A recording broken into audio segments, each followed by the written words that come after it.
नमस्कार, मैं हूं अमन राय। न्यूज़ फॉर एशिया में आप लोगों का स्वागत है। विभाजन विभीषिका स्मृति दिवस के रूप में मनाया जाएगा 14 अगस्त। पीएम बोले, बंटवारे के दर्द को नहीं भुलाया जा सकता। कल भारत की आज़ादी की 75वीं वर्षगांठ है। स्वतंत्रता दिवस से एक दिन पहले प्रधानमंत्री नरेंद्र मोदी ने जानकारी दी है कि 14 अगस्त को विभाजन विभीषिका स्मृति दिवस के तौर पर मनाने का निर्णय लिया गया है। प्रधानमंत्री नरेंद्र मोदी ने ट्वीट कर कहा है कि देश के बंटवारे के दर्द को कभी भुलाया नहीं जा सकता। नफरत और हिंसा की वजह से हमारे लाखों बहनों और भाइयों को विस्थापित होना पड़ा है और अपनी जान तक गंवानी पड़ी। उन लोगों के संघर्ष और बलिदान की याद में 14 अगस्त को विभाजन विभीषिका स्मृति दिवस के तौर पर मनाने का निर्णय लिया गया है।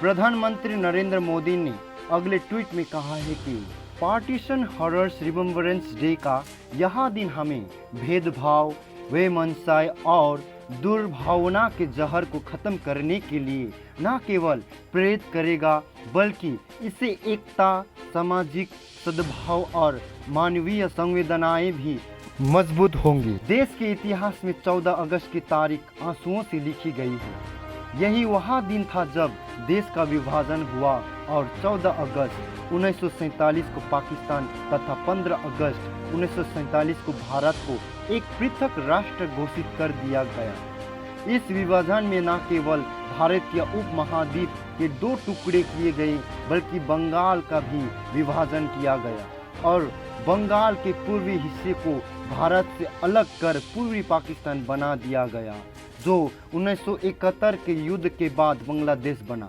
कहने को तो यह एक देश का बंटवारा था, लेकिन दरअसल यह दिलों का, परिवारों का, रिश्तों का और भावनाओं का बंटवारा था। भारत माँ के सीने पर बंटवारे का यह जख्म सदियों तक रिश्ता रहेगा और आने वाली नस्लें तारीख के इस सबसे दर्दनाक और रक्त रंजित दिन की टीस महसूस करती रहेगी।